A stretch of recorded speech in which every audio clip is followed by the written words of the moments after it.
All we need is a little understanding. Walk a mile in their shoes. And if we keep our hearts open-minded, we'll enjoy this wild ride called life. And if we keep our hearts open-minded, we'll enjoy this wild ride called life.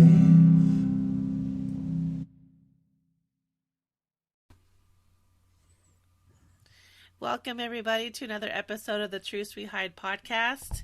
I am really excited to introduce you to someone named Sherianna Boyle. She has a very it's amazing bio. If you go to her website, she grew up in a small town. She ended up writing a book, and then she's been doing amazing things ever since then. So I just can't wait for you to hear her story. So thank you, Sherianna, for being on here today.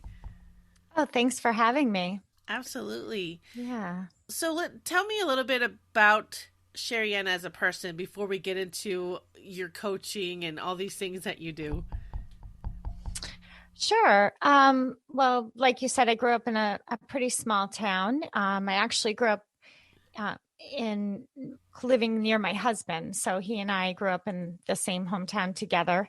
So I've known him since I was 12 years old. And so, I mean, I don't know what you want to know about me, I guess is the question. How much do you want about my background? So growing up in a small town, were you surrounded by other people who, how do I put it? How did you get to where you are today with writing about emotional detox? Okay. Well, Emotional Detox is actually my 7th book. Okay. I actually have 9 books. Emotional Detox is the 7th. The 9th one doesn't come out until September of 2021. Okay. So I have 8 books that are out there now. Emotional Detox is number 7 in the line. It is a story. I mentioned my husband because he's in the book, and it is a bit about our story of, I call it my love story, but like a lot of love stories, there's ups and downs and challenges and heartbreak and all that kind of stuff in there. So Emotional Detox, how I got to writing that book is I always say I could have never written that book had I not written 6 others before it. So I feel like each one played a little role in leading to Emotional Detox. And then soon after that, I would write Emotional Detox for anxiety.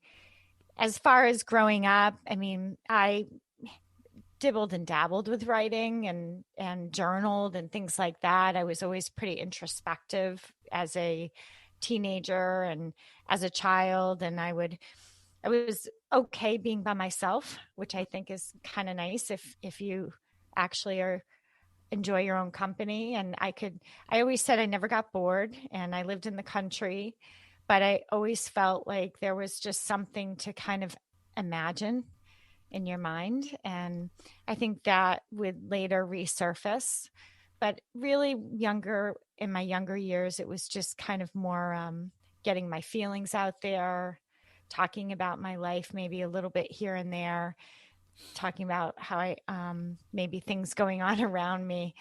And I really wouldn't start writing, however, until I took a leave of absence from my job as a school psychologist in a school to have my first daughter. And it was in that time period that I realized I was pretty spent. And I had, like a lot of people, I'd gone through a lot of schooling. I went and got a little bit beyond my master's. And then I went right into my career, because that's what you do when you work that hard to get a degree. Then you're like, I got to get a job. And then you hustle. And then when I got pregnant to take that leave, I realized, oh my God, like I really haven't taken a break. I mean, I just went from one thing to the next, to the next, to the next. And I realized I was exhausted, and I realized I was running my life in a way that could not last any longer.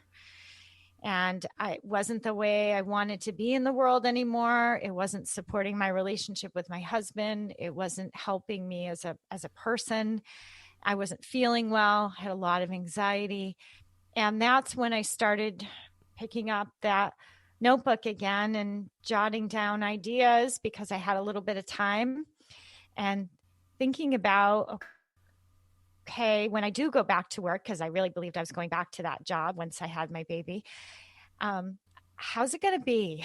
How are you going to live your life? And that's really when it all started, when I started to really get into writing and researching. And now I'm a psychology professor.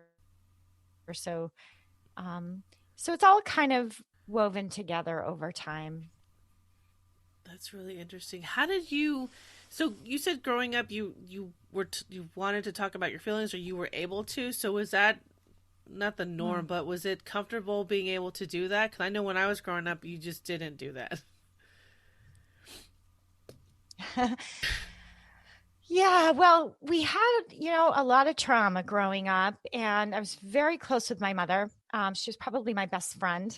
Um, and she relied on me a lot emotionally, which probably wasn't the most healthiest thing in the world for looking back now that I'm a psychologist. But, it really certainly did open me up to this field. But we actually moved to the country because we were there were a series of events that had happened in my childhood. My parents' marriage was terrible. There was a lot of alcoholism around me. There were some really tragic things that had occurred. And as a result, we were kind of the talk of the town. So we were kind of that family where I remember families on my street saying, don't play with her, don't get involved. You need to, and I could feel it as a child, kids kind of moving away from me. There was one that did not, and her dad was a principal. So I remember that he sort of had that ability to understand, have the bigger picture. But people were naturally afraid. And I understand as a mother, you don't want your kid to go over someone's house that's falling apart and breaking down. So when we moved to the country, it was because I remember begging my mom and saying, we need to move, because I just felt like, probably like a lot of people feel, like I'm never gonna change their minds. That's in that way, growing up, they've kind of put a label on me, and I was a really good kid. It was crazy stuff going on. So she listened actually, and we just moved over the border and to the next state. And it actually ended up being a really great thing because we had nothing around us and we could take walks. And I remember her asking me, how are you doing? Anything wrong? And I would never have an answer for her. I was kind of closed up. But I do think that just having that space to just kind of like going on retreat, that feeling you get when you get away from it all. And there wasn't much stimulation. There wasn't much to do. So I do think that was a huge part of my healing, was just being in the country. Wow. Well, I appreciate you sharing that, because it's, like I said, growing up, we just didn't really talk about our feelings like that. So, and then I think into my adulthood, it was almost like, well, if I do, will I be judged and things like that. So it's really nice to hear that you were able to be in that space to do that. So coming from that background, what led you to, you said you dabbled in some writing here and there. So what led you to actually going forth with publishing a book? Because I had done so much schooling, I when you get trained to be a school psychologist, you have to do a lot of writing with reports. And I actually kind of liked it, even though it was a lot of work and there were strict deadlines. I look back now and I realize it was the perfect job to prepare me for being a writer, because I could meet deadlines like that, and I could pull all the pieces together. And so when you're a school psychologist, you have to take in all these different areas, people's information, and the parents, the child, the teachers, the everybody, and you have to pull it all together to make sense. And I feel like that job was really good training to be a writer, because when I took my leave of absence, like I said, I decided to just start writing. How's it going to be when I go back? And it really was from the scope of not just me, but how could we do this better as a system? I was thinking about maybe things I would put in place. And then I got an editor because I needed support, and then she helped me kind of create a book with it, and I put it out there, and I started teaching at night, and I never went back. I decided I was going to go out there and just kind of be more of a speaker and run groups and classes. And then lo and behold, one day I was actually at my daughter's preschool, one of them. I have 3 daughters now. And someone approached me and said, I hear you wrote a book. And I said, yes. And they said, could you write a book on anxiety for children that's more mindful? Because I had been studying a ton of mindfulness. And I said, yeah, sure. And so they gave me an assignment to rewrite a book that was already written, which is kind of interesting. So I took that book apart, and then I had to rewrite the same book. And then I had 5 weeks to do that. I did it in 5 weeks, and they were like, wow, she can meet a deadline. She's pretty good. So they gave me another assignment. Can you now write this? And I said, sure. And they said, you have 7 weeks. And I said, okay. And I did it in 5. Oh my God. And they were like, holy moly, like if we need something done, we know who to call, right? And so I just realized I had, again, I think it was my training as a school psychologist, having to do like a million reports with very strict, we were of the law, it was by law, I had to have things done. And I think it just prepared me to be a writer. Now I don't do 6 weeks, 7 weeks anymore. Now I actually don't even talk about what my next project is, because I don't want it on me, So now Emotional Detox took longer, and so did Emotional Detox for Anxiety. But all 9 of them were produced in 9 years. Oh my gosh. That's still incredible. Booking. Yeah. So you talk. Yeah, it's interesting. Yeah, that's incredible.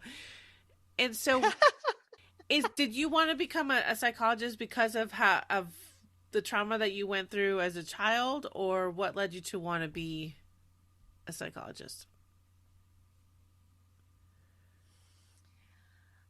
I think it was, I actually was in business first, and I remember switching majors, and it was really a professor that inspired me. And I think it was just the time of my life where I needed a source of inspiration, those moments where I was in school and I wasn't really happy. And it just, that one professor that I remember his lecture kind of making me excited about learning again. And I thought, this is really interesting. And then I just started to look into all the different jobs that, were possible for me. And again, I don't know if being a flat out psychologist would have prepared me for writing. It's kind of divine, because when you do other kinds of work, you don't have to do those kinds of report writing. So I think it all was meant to be the direction that I went in. But I think my mother probably, the fact that she used to tell me all the time, she used to be like, you're so beyond your years. You're so what, she was always like really sweet like that. Wow, you don't realize you really know a lot. And I don't, and I think I just thrived off that, because I didn't really feel like I was very good at anything else. But so I think in some ways I was shaped for this field. That's wonderful. Well, God definitely had a plan. Definitely. Yeah. And so I'm curious to you say your seventh book, or your, yeah, Emotional Detox. You write Yeah. about more about you and your husband. Was it scary to put that part of yourself out there? Mm. Yeah. Well, I had planned on writing Emotional Detox. I had done all the research and I had presented it to Simon and Schuster, and they got back to me and said, this looks good, but you need to do more work. And I said, okay. So I went back and I did more work, and then I went back to them again, and then they approved it to move forward. And after that, it was probably, I don't know, 5 weeks later. Um, that's when I was hit with some really traumatic news in my life, and it would really affect me. It would affect my marriage. And I remember I had to go to the publisher and tell them that I couldn't write the book. I was in crisis, and they were great. They said, just when you can. And so I had to write Emotional Detox, not just from the standpoint, and this is where it's very different than all the other books. It wasn't just me researching and sharing information. It was now I was actually in need of an emotional detox myself.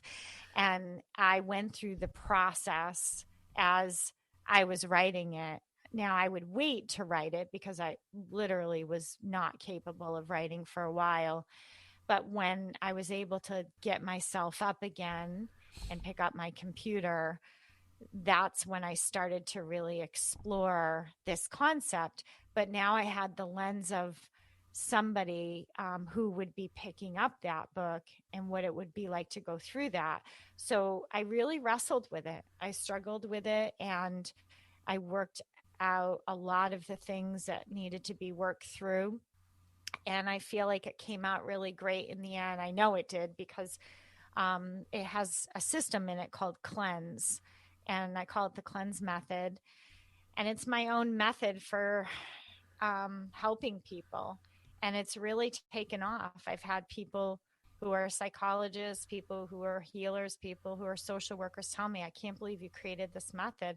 And I can't even believe I created it. I think it was channeled, and it's so darn effective. Um, so I didn't intend to write about my husband and I. Um, that happened because of the trauma.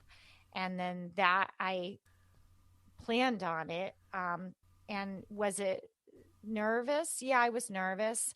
I wanted it to be done with integrity. I wanted it to be done in a way where people, um, it wasn't just a book about me, it is a book about a lot of different themes are woven in through that, as well as the cleanse method. And I also wanted to honor my children in case they ever picked it up. And I'm writing about, their father. So it had to be really it's authentic. It says just enough without overboard. Because I think people can go overboard and make it too much about them. Yeah. It's enough so people can relate on many, many, many levels. Oh gosh. I love that because I'm actually in the middle of, well, I just submitted my book to my publisher, and it's a memoir, and there were certain things in there about my life that I had to like with you, I wanted to make sure I said enough and not everything to honor my kids, my family. And it was difficult to do that. So hearing you say that is that, yeah, I just resonated with, and I appreciate it because you want to help people and you're sharing your story to do so. And so that's huge. That really is. Yeah. Well, you have to know that when you say stories, you could trigger somebody, and you can influence them. And so it is a delicate little dance, but when it comes out right, you won't look back. Yeah. I haven't really looked at that book in a long time. I don't even remember how I wrote it, what's in it, but people really relate to it. I hear it all the time. So you wrote the book Emotional Detox for Anxiety as well, right? Yeah, that came a year later, and Okay. mainly because people were asking me how to use the cleanse method with anxiety. And I realized that I needed to build a foundation for that because I don't really treat anxiety the same way. I mean, I define anxiety as an emotion attempting to be processed but can't because we won't let it. So that's my definition. And so emotional detox for anxiety is based on that foundation, that the reason there's anxiety is there's unprocessed emotions. And if you focus on the symptoms, you're going to miss it. Wow. I like that.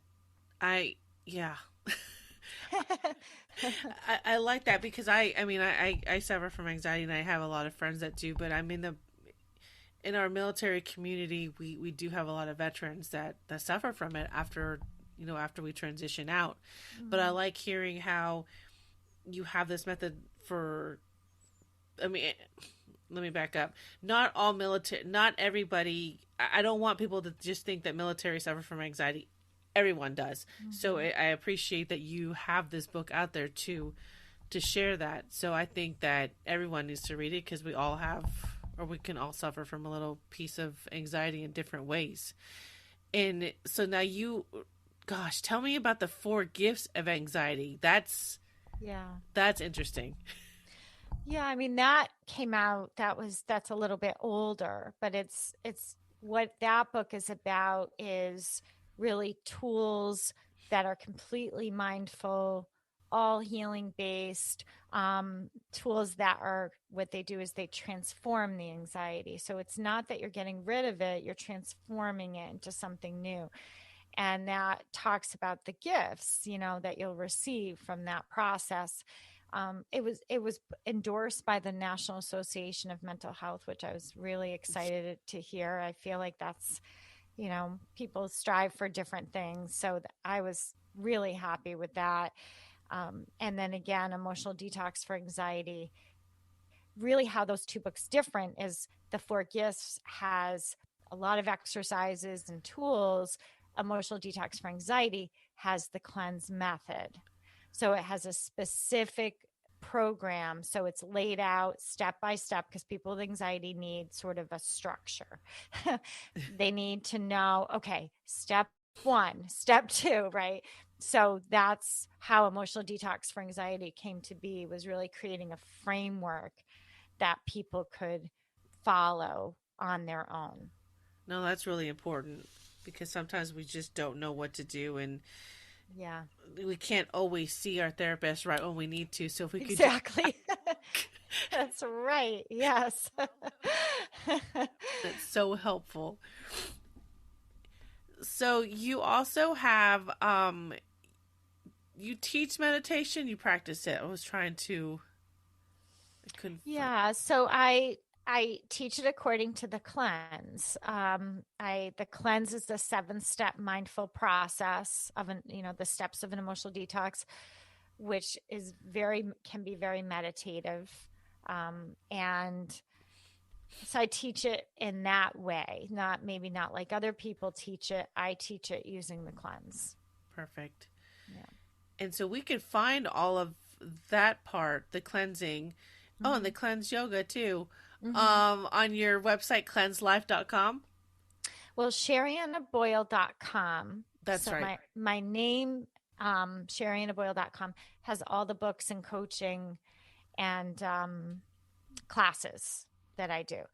Cleanselife.com has the yoga videos and meditations, Okay. and they connect. So if you go to Sheriannaboyle.com and you click cleanse yoga, you'll click over to the other site and click back.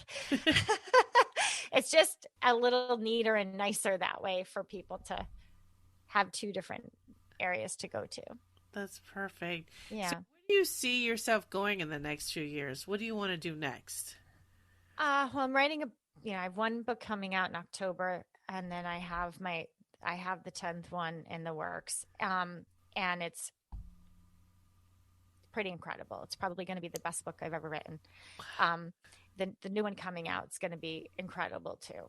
Because the one in October has 135 emotional detoxes in it, self-guided. So people are going to be able to take themselves through 135 emotional detoxes. It's going to be incredible. Yeah, I know. It's energetically extremely strong. So I'm writing the next one, which I didn't get this book until I did those 135 emotional. I didn't even think I had anything. I'm like, what? How could I possibly write about anything else?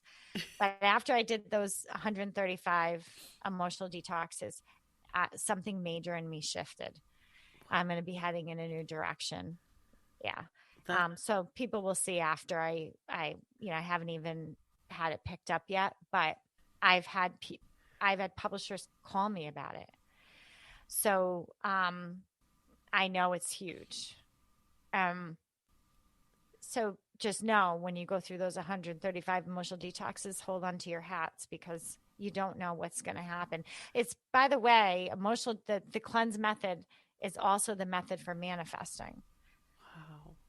I found that out accidentally. I was using it. Well, I had been crossing it because I had written Mantras Made Easy and I had written Choosing Love. So I had written and I made sure that all the language, everything was lined up with the spiritual laws of the universe. I'd made everything. So it's no surprise that all of a sudden things started manifesting.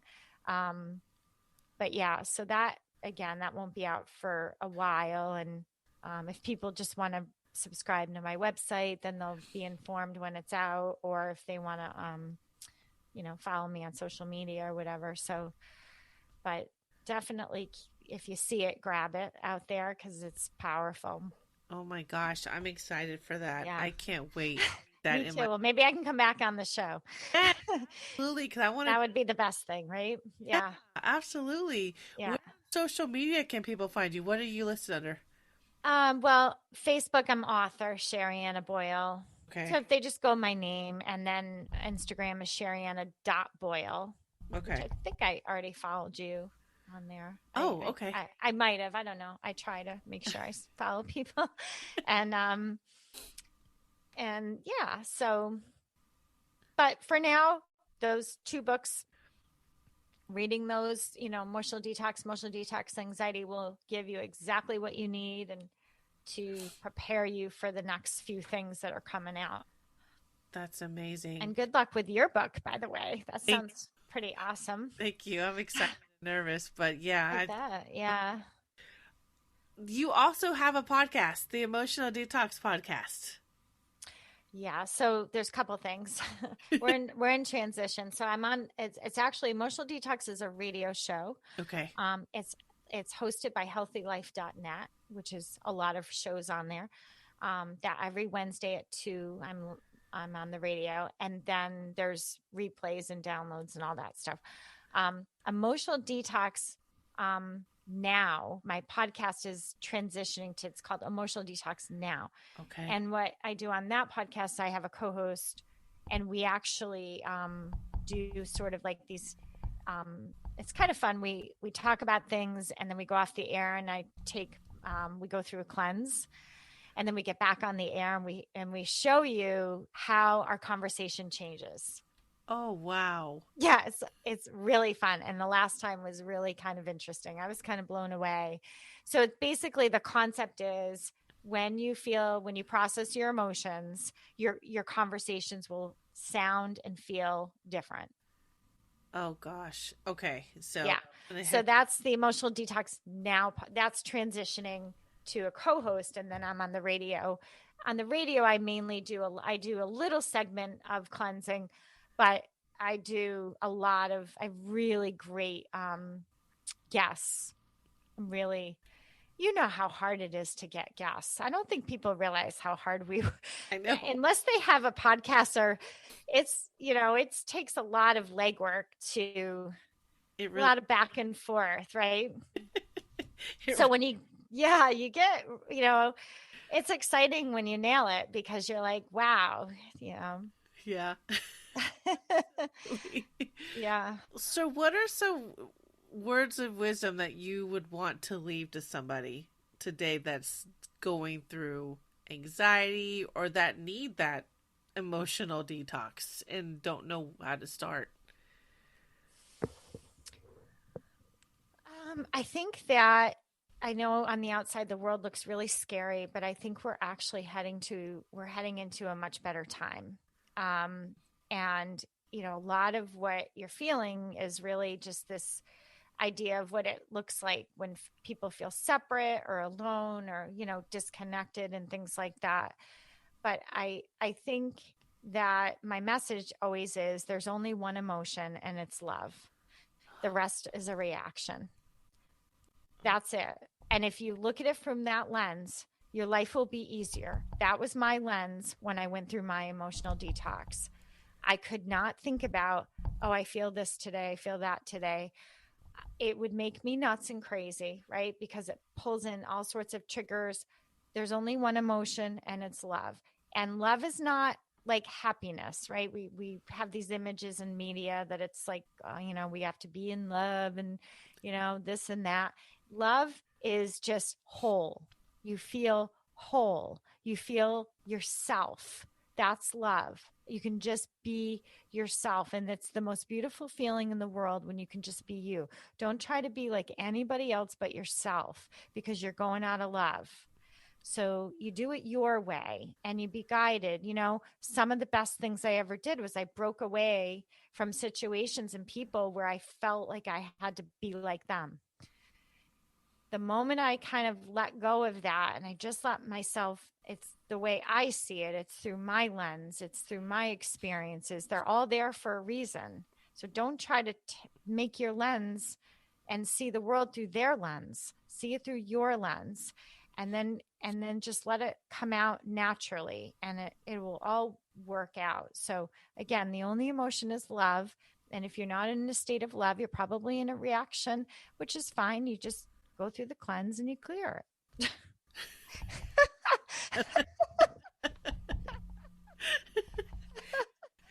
I love that. It's not like it's all going to stop. I'm not going to try to paint a picture like you're never going to have another reaction. That's not realistic. Right. But you don't have to act on it. You can feel it and it can contribute something to the planet. That's so important. What would you have told yourself? Something that you wish you would have known now? Your younger self. Oh, my younger self. Oh boy. What would I have told my younger self? Probably to relax a little bit more.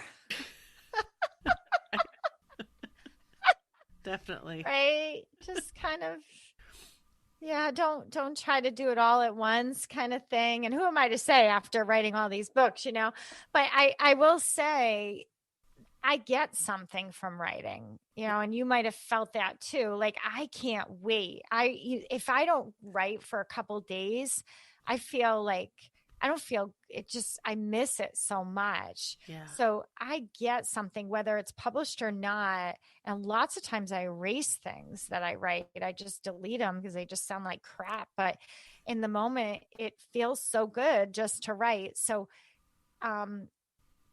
I think that I would just tell myself to just do what brings you joy, just do what you love and don't worry about it. And the other thing is, as a psychology professor, it's important for people to know that most of the people that are considered like the Albert Einsteins of the world and they call them self-actualized, like really reaching their highest potential.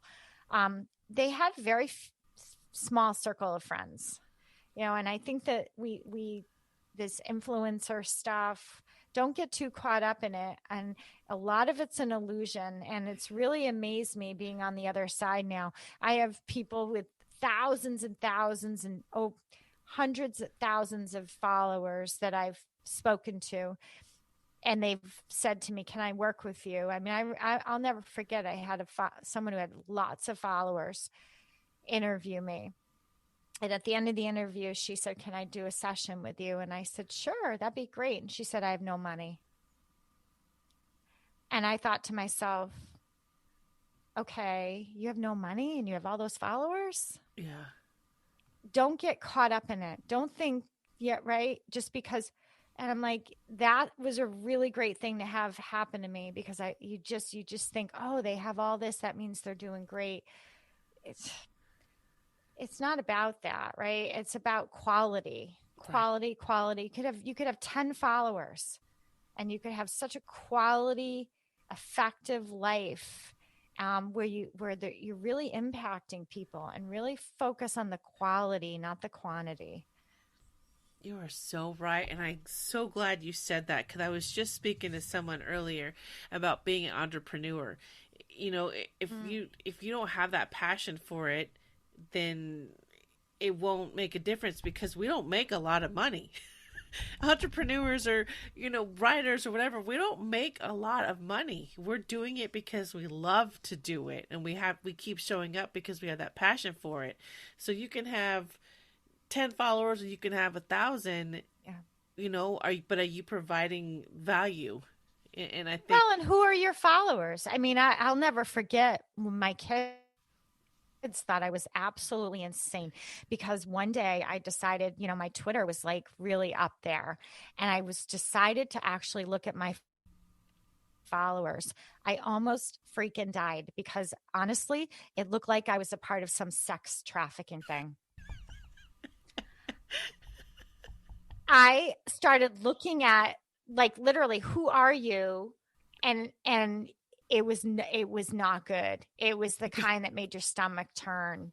Someone must have passed on to some, and all of a sudden I sat there, deleting, blocking. My kids were like, "Mom, who cares? It's followers." I'm like, "I care. I don't give a shit." And I literally slashed everything in half. And I am fine with this, with quality versus quantity, yes. because you don't know. And go ahead and try it. Go look at somebody's big feed of followers, and I guarantee you're going to see creepy stuff. No, you're right. I think last year I did that. The beginning of last year, I had to go through everybody. I'm like, I don't even know you, and your name's not even in English. Like, it was creepy. You So, just don't know. And I don't want to, just get rid of them. Don't blink an eye. Let it go. yeah, no, exactly. When my daughter first got Instagram, I said, make sure you make it private Yeah. and accept who you know, because you'll have anybody following you. And yeah, Anybody and everybody. And they could try. Yeah. So really kind of let go. I mean, if it grows, it grows, but it doesn't mean you can't be successful, yeah. or it's not a sign of success. Trust me. Followers does not equal success. It's exposure, and maybe people think more, but I think it's all going to change. Yeah, I think people are catching on. yeah. No, you're right. Oh my God. Well, Yeah. I've learned so much today, and I really can't wait for that book, because I think it's needed for all people, and it's going to be so helpful. And congratulations on all your books. That's incredible. But not only that you Oh, have thanks. put your heart into every one of them. You didn't just write it to write it. You actually thought about it and are providing content. And I think that's what's more. I think that is one of the most important things nowadays, is not just writing a book just to write it. Yeah, no, I've never written a book just to write it, and I've never written a book to get clients. Yeah. I just written because it just was coming through me, and if I didn't write it, would have been more toxic than Yeah. right. I mean, it's like creativity that just needs a vehicle. And so, but yeah, Emotional Detox is a great story. You'll love it. Emotional Detox for Anxiety is a great system that can help you if you're suffering. Yeah. Um, and good luck to you with your book. What's your book title? The Wall Between Two Lives. Ooh, that sounds very nice. The Wall Between Two Lives. So, That sounds interesting. You've got my interest. I'm like, two lives. Ooh, That sounds great. Excited. I want to ask you one more question because you've written so much. Yeah. Do you feel, I like to tell people that writing has helped me with my Mhm. self-healing journey. So do you feel that writing is a good form of therapy, that it can help you process your feelings and all that? Um, yes and no. I think it could re-traumatize you if Okay. you're bitching, depends what you're writing. If Okay. you're venting and if you're recording and keeping, he did this, she said this, they did this, and I just want to make sure I write it down so I never forget what you did to me. What a jerk you were, right? True. Uh, if that's your writing, and I've done that, so I know that kind of writing isn't going to do much. At least it didn't for me and healing. I think that it comes from a space of don't mindfulness. I never write until I've done my cleanse. I That's always do the good. cleanse and then I write. And the days that I skip it, my writing comes out not very good. And that way it's kind of my way of purifying it, right? Okay. Because you can put your biases and opinions and in a way and as pure as you possibly can. I'm sure you've found that with your writing journey too, that trying to keep an open heart and mind and you do the best you can. I mean, Yeah. you're not going to be perfect. You are going to get criticism, by the way. Yeah. It's part of the deal. Not everyone's going to love your work. That's so true. Some people, especially when you write about anxiety and, stuff like that, some people get triggered, Yeah. um, it's just the way it is. And you just have to, just keep on. Yeah. No, you're so right. Thank you for that. Well, I really enjoyed this, Sherianna. It was really such a pleasure to meet you and to hear about your work. So I can't wait to keep up. I will be subscribing. So for anybody that's listening, I will put this in the podcast guide. Make sure to go subscribe to keep up with her new book that I actually believe we all need. So Oh, you're cute. Thank you, and good luck to you too. thank you so much. You're welcome. Thank you for listening to the Truths We Hide podcast, created and founded by your host, Annette, the founder of A Wild Ride Call Life. Also, a big thank you to all of our sponsors for each and every episode that is aired. We have so much support from them and all of our listeners. You can find more information at www.awildridecalllife.com.